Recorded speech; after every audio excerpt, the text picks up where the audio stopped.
Welcome, guys. Today we're going to look at a quick example for Newton's third law and the paradox that it brings, okay? So we're looking at Newton's third law.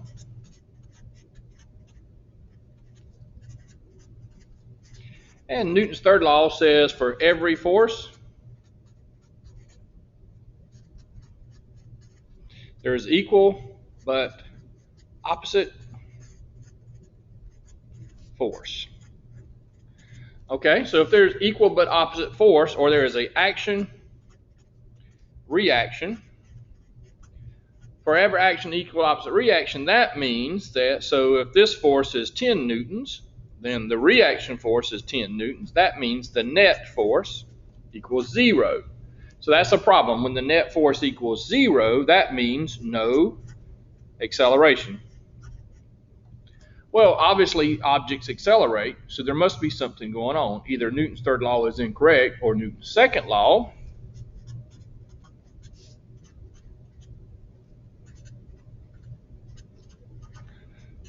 net force equals mass times acceleration. So Newton's second law says a force makes a mass accelerate. Well, not necessarily. What's going on there? So that's the paradox we want to look at. So again, Newton's third law says for every action there's equal opposite reaction. Well, if that's true, then every system is balanced, which means every system has a net force of 0, and then there's no acceleration.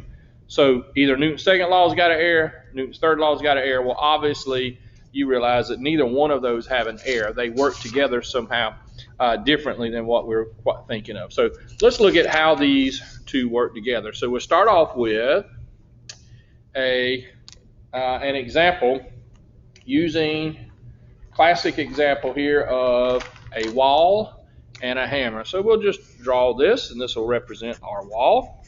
Okay, and then we'll give us a nail. So here is our nail. And then finally we need something to hit that nail, and of course that would be our hammer.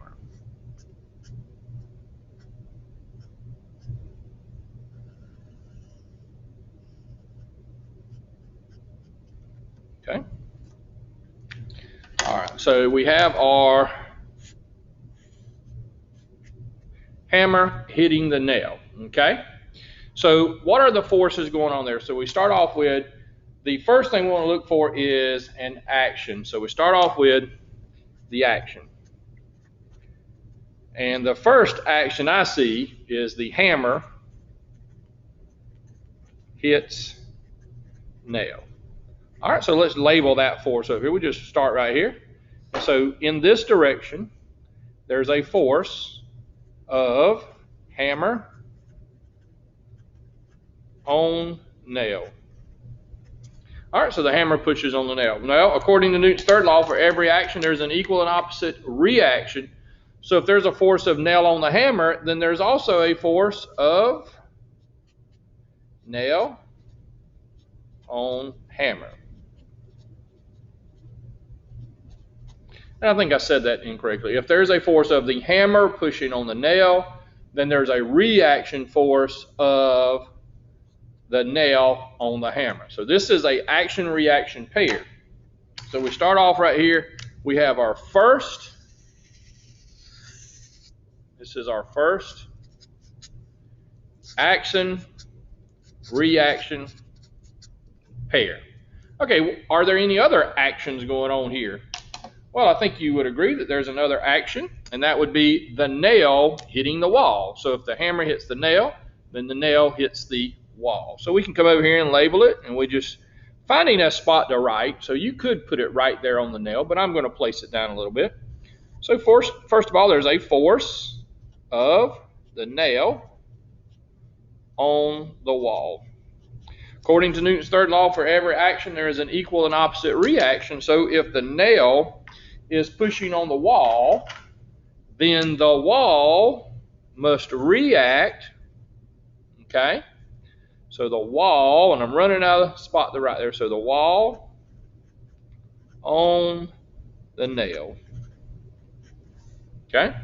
So if there's a force of nail on the wall, then there's a reaction of the wall on the nail.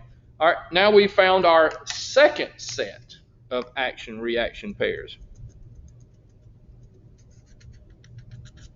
So this is our second action-reaction. Okay? So once you've drawn a diagram like this, you can understand now that everything is not in equilibrium. For every force, there is an equal and opposite force. But when you take into account two separate action reactions. So I think some of you probably are seeing here. If the action of the hammer is greater than the reaction of the wall, then the nail will move. So what we'll do now is we'll come down here and we'll draw our free body diagram. Okay, so we're going to draw the correct free body diagram below. So we'll move this so we can still see. So we'll start off with a dot. Just represents the hammer because the hammer represents the nail because the nail is both common to both examples. All right, so first of all, we have the hammer, the force of hammer on the nail. What other forces act on the nail? Not forces the nail exerts, but forces acting on the nail. So the other force that's acting on the nail is the wall on the nail. So there's a force of wall on nail. So is this balanced? It appears that if the hammer pushes on the nail with more force than the wall acts on the nail, that the nail will move in that direction. So finally, we write a statement for this. We would say, if the hammer acts on the nail with greater force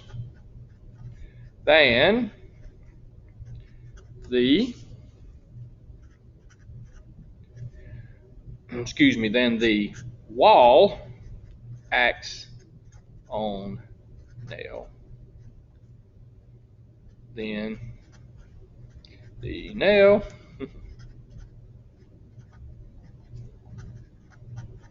the nail will move. So if a hammer acts on the nail with greater force than the wall, actually that should be reacts, then the wall reacts on the nail, then the nail will move.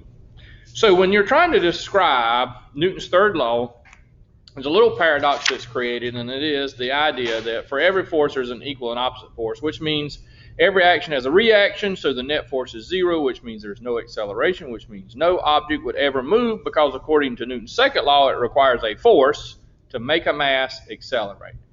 So either one of these laws is incorrect or something's going on. Well, neither one are incorrect. What's going on is we have to look at several action-reaction pairs, and then we finally only look at the actions that are acting on the object, only looking at the forces on the nail.